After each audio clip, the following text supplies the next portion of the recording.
Mga kababayan, kamusta po? Si Kamanong po. Nagbabalik naman po muli para po magkomento po sa inyo dito po sa Tambay Makabayan. Samahan niyo po inyong lingkod, magkomentuhan po tayo. Sana po nasa maayos po kayong kalagayan, mga kababayan. Magumpisa na po tayo. Komentuhan po natin mga tambay. Ito pong ating kababayan na vlogger. Ito pong si Mark My Channel TV. Maganda po itong kanyang video mga kababayan. Napakaganda pong komentuhan. Dahil po sa nangyayari po, talamak na korupsyon, mga kababayan, ng mga politiko nung pumasok po ang 19th Congress. Talagang kung tayo po masusunod lamang at ang ating mga men in uniform ay nakakakita po ng nakikita natin na nangyayari sa ating bansa, ay matagal na po sana napalitan at naiayos muli ang ating bansa. Katulad po ng ginawa ni dating Pangulong Duterte na inayos niya po ang sistema na bulok ng ating bansa, lalong-lalo po ang korupsyon at ang pulburon at syempre po ang mga makakaliwa ay naayos niya rin po at nanahimik po sila, hindi po ba? At syempre po ang mga oligarkiya na napasunod niya at syempre po tumino ng 6 na taon silang lahat. Pakinggan po natin at komentohan po natin ito pong video na ito.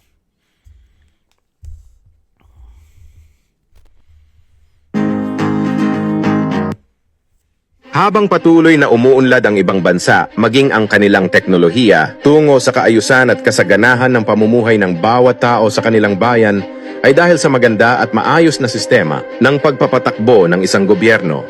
Pero sa ating bansa, ang patuloy na umuunlad at yumayaman sa kanilang pamumuhay ay ang mga politiko gamit ang pera ng taong bayan, na siyang dahilan kung bakit walang nagagawang proyekto ay dahil sa mga lumang politiko na hanggang ngayon ay nasa gobyerno.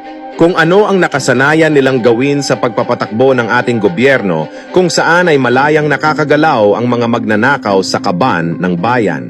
Hindi magkakaroon ng pagbabago, lalo na't sa batas ng death penalty na ayaw nilang ipasa dahil sila ang unang-unang tatamaan nito. Kung inyong mapapansin, kung talagang malinis ang mga politiko na nasa gobyerno, matagal na nilang naipas sa ang batas na ito. Ibig sabihin may dahilan ang lahat ng ito kung bakit ayaw nila ng pagbabago sa sistema ng gobyerno. Dahil ang malaking apektado nito ay ang kalaban ng taong bayan, ang magnanakaw sa kaban ng bayan ay ang mga lumang politiko na ayaw ng pagbabago.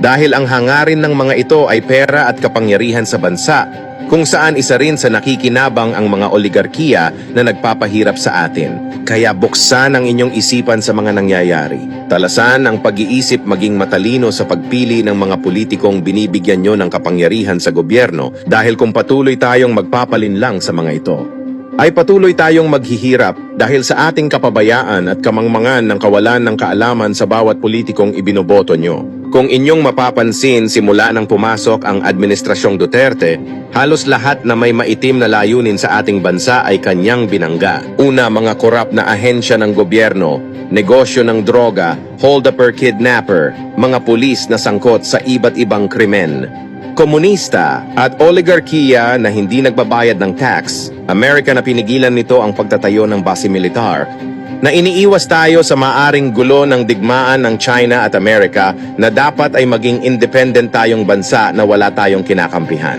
na lahat ay ating kaibigan.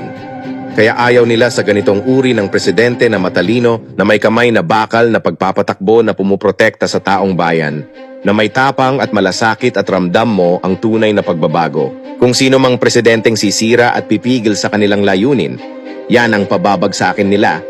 Wala silang pagmamahal sa taong bayan, yan ang totoo na nangyayari ngayon sa ating bansa. Dahil kung may pagmamahal sa bansa ang lahat ng mga politikong namumuno sa ating gobyerno, at hindi pera at kapangyarihan ang layunin ng mga ito, ang ating bansa ay malayo na ang narating sa pag-unlad at kaayusan ng pamumuhay ng bawat Pilipino. Dahil sa paulit-ulit na nanalo ang mga politikong ito at pabalik-balik ang karamihan sa gobyerno, ang bulok na sistema ay hindi magbabago. Kahit sinong politikong bago na papasok sa gobyerno na may magandang layunin sa bansa, mga magagandang batas at plataporma na makakatulong sa magandang pamumuhay ng taong bayan, pipigilan nila ang ganitong uri ng batas at hindi nila ipapasa ito na sisira sa kanilang layunin sa pera at kapangyarihan. Kaya kahit sinong politikong bago na nasa mababang posisyon, lalo na't nag-iisa at kokonti lang ang lumalaban sa tama para sa ikabubuti ng bansa at mas marami ang kontra dito.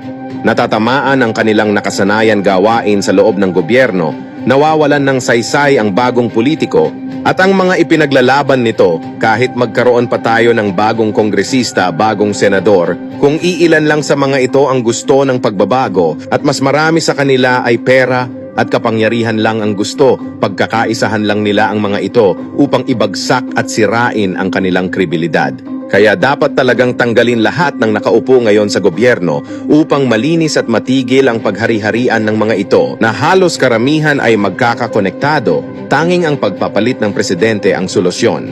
Natatapos sa mga lumang politiko at bulok na sistema na hanggang ngayon ay nagpapatuloy pa rin ang pagnanakaw sa kaban ng bayan na nagpapahirap sa taong bayan. Na sila lang ang nakikinabang sa ating pinaghihirapan. Hanggang kailan tayo ganito at magtitiis sa ganitong sistema ng buhay natin sa Pilipinas? Isipin ninyo ang inyong mga anak at susunod na henerasyon ng bagong lahing Pilipino. Nasa atin ang desisyon sa pagpili ng tamang tao na babago sa ating bansa. Kaya buksan ang inyong isipan sa mga nangyayari. Ito po ang Mark My Channel na naghahatid sa inyo ng mga kwentong may kaalaman. Follow nyo ako para makagawa pa ako ng mga ganitong content para sa inyo like. Yan po mga tambay, si Mark My Channel. Thank you po sa iyo, kabayan. At totoo po lahat ng sinabi ni kabayan Mark, mga kabayan. Yan po nangyayari sa ating bansa ngayon. Lalong-lalo po nung pumasok po ang binagong Pilipinas. Dahil nga po nabudol tayo. Dahil nga po nakita po natin ang napakalaking pagbabago pagka ang presidente po ay matino at may kamay na bakal. Hindi po ba? At ito po ay makabansa at makapilipino. Lahat po ay sumusunod. Pati po mga oligarkiya. Mga congressman na magnanakaw ay tumatahimik. Di po ba? Kaya nga po ang kailangan unahin palitan, ayon po kay Mark, ay ang Pangulo. Pangulo po kasi umano eh. Kasi po pagka ang Pangulo ay may kamay na bakal, mayroong paninindigan, may political will, susunod po lahat yan. Nakita naman po natin si dating Pangulong Duterte. Di ba? Example na lang, yung laglag bala nung panahon ni Pinoy. Hindi po ba, hindi po nila yan? Hindi po nila masolusyonan yan? Nung umupo po si dating Pangulong Duterte, ano sabi niya? Pag meron pa siyang nabalitaan na gumagawa niyang laglag bala, yung bala ipapakain doon mismo kung sino po ang custom officer na gumawa nun. Hindi po ba? Tumahimik. At ano sabi ng dating Pangulo? Magmula ron sa puno, doon sa airport, kung sino man yung pinakapuno ron, magmula ron, tatanggalin, sisibakin hanggang sa baba. Di po ba tumino? At ganun din po ang ginawa niya sa mga oligarkiya na hindi nagbabayad ng buwis. Nasingil niya! Di po ba? Kaya nga po napaka-importante ang Pangulo. Sa lahat po, kahit po saan ekspekto ng ating pangangailangan sa mundo. Napaka-importante po ang Pangulo, ang head. Ang head, di ba? Ang commander-in-chief. Kahit naman po sa eroplano, napaka-importante ng piloto. Di ba? Dahil siya po ang magliligtas sa mga pasahero nito. At ganoon din po sa barko. Napaka-importante na kapitan. Hindi po ba? Lalo po sa bansa. Pagka po ang inilagay mo dyan, bugok, addictus, gumagamit ng pulburon, at magnanakaw, ano po mangyayari sa ating bansa? Hindi po ba? Nangyari na ngayon. Nakita natin at naramdaman. Naranasan natin ang pagnanakaw na ginawa po nila ng mahigit 3 taon. At nagtatakipan po ngayon. At hirap na hirap po na pasinungalingan nila. Dahil sanay na po sila, ang nangyari po, pakapalan na lang ng mukha. Pakapalan na lang. Para masabi po na sila hindi magnanakaw, kakapalan na lang nila ang mukha nila. At magtuturo na lang. Ituturo na lang nila kung sino po ang kalaban nila sa politika. Yun na lang ang pagbibintangan nila na magnanakaw. Para lang po mailihis ang issue ng pagnanakaw nila. Di po ba? Kaya dito po, lahat po ng pinaliwanag at pinalabas ni Mark, mga kabayan, ay talagang tumutumbok at tamang-tama po sa nangyari po sa ating bansa ngayon. pabalik-balik na lang po ang matatandang politiko sa ating bansa. At may mga pangsariling interes. Hindi po sila lingkod bayan. Nakikita po natin yan pagka palpak ang namumuno. Doon lumalabas po ang mga talagang interes nila sa ating bansa. Dahil hindi po sila nakukontrol ng Pangulo umano. Hindi katulad ni dating Pangulong Duterte, kontrolado niya lahat. Kaya nanahimik sila. Kaya nga napakaraming nagawang pagbabago ni dating Pangulong Duterte sa ating bansa. Tumahimik ang mga pagnanakaw nila ng 6 na taon. Kinontrol niya, pati makakaliwa. Diba? Mga sindikato, krimen, pati mga sindikato ng pulburon, mga oligarkiya. Hindi po ba? Lahat ng klase po, nakontrol ng 6 na taon sa ating bansa. Kaya nga umangat at gumanda ang ating ekonomiya at napakarami niya nagawang build. At kinilala ang ating bansa. Dahil nga po, binuksan niya ang bansa natin na wala tayong kaaway. Kaibigan natin lahat. At lahat ay pwede pong mag-invest at pasukin ang ating bansa. At ganun din tayo. Dahil wala na pong bansa na humahawak sa leeg natin. Noong panahon po ni dating Pangulong Duterte. Hindi po ba? Ngayon, ano po ang bansa natin ngayon? Ikinahihiya ang ating bansa. Hindi po ba? Kahiya-hiya. At ubod po ng sinungaling payata umano ang nakaupo ngayon. At grabe po mambudol umano sa mga Pilipino. Yan po ang napala natin sa nakaupo yata ngayon. Sanay na sanay pong magsinungaling. Sasabihing maganda ekonomiya. Maraming nagagawa. Puro sa salita. Pero sa totoo lang, Pilipino ang nagdurusa at naghihirap. At hirap na hirap sa pang-araw-araw na buhay. Samantalang sila'y nagpapasasa mga kababayan sa kapangyarihan at pera. Kaya nga po, matuto na po tayo.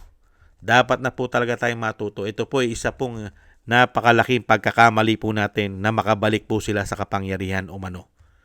Mga kababayan, yung ginawa po ni dating Pangulong Duterte na pagbabago ay nabaliwala. Nabaliwala po at lumala pa. Nabaliwala na, lumala pa. Mga kababayan, napakamalas po ang nangyari sa atin. Imbis na tuloy-tuloy na po ang pagbabago ng ating bansa at gumanda na po ang ekonomiya ng ating bansa at kilalanin na po ang ating bansa na umuunlad at umaasenso dahil napag-iiwanan na tayo. Kaya nga po napakaganda na nung ginawa ni dating Pangulong Duterte. Bigla pong nasayang ang lahat dahil po napasok tayo na mga sindikato. Mga sindikato, mga walangya, mga magnanakaw, mga sakim sa kapangyarihan at pera. Umano ang mga hayop na yan. Maraming salamat po. Thank you po, Mark, sa iyo pong mga video. At napakaganda po ng iyo pong video, Mark. Mabuhay ka. At sana po ay lagi kayong ingatan. At syempre po, thank you rin po sa ating mga subscribers, sa ating pong gusto po ng ating Tambayang Makabayan sa YouTube at TikTok, at mga subscribers, sa mga nagko-comment, like, share, and subscribe. Mabuhay po kayo. Thank you po sa inyo, mga kababayan. At syempre po, mga kababayan, maraming salamat din po sa mga nagbibigay po ng tulong at biyaya. Thank you po sa inyo kay Tatay Nick ng Canada, kay Balance Vision TV, Gay at Siena, kay Eric Hershon ng Canada, Kingston ng Hong Kong, Jake Yahut ng Maisog, California, USA, Gina Ray Solidides ng Berlin, Germany, Julieta Silona ng Sydney, Australia, at ako si Pilam, Ani Jo at Chidorico Erguisa Jr. Maraming salamat po sa inyo, mga kababayan. At ingat-ingat po kayo sa inyo pong mga paggawa. At shoutout po sa inyo lahat.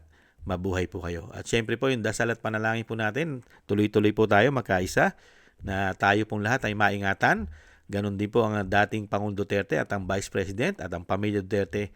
Maingatan po tayo sa kapahamakan lahat, mga kababayan. At syempre po, madugtungan pa po ang buhay at kalakasan ng dating Pangulo. At makalabas na po siya sa lalong mabilis, mga kababayan. At maraming salamat po sa mga dasal po ninyo, mga kababayan. Ingat-ingat po at tiis-tiis lang po tayo. God bless po sa atin lahat. God bless po sa inyo. Bye-bye.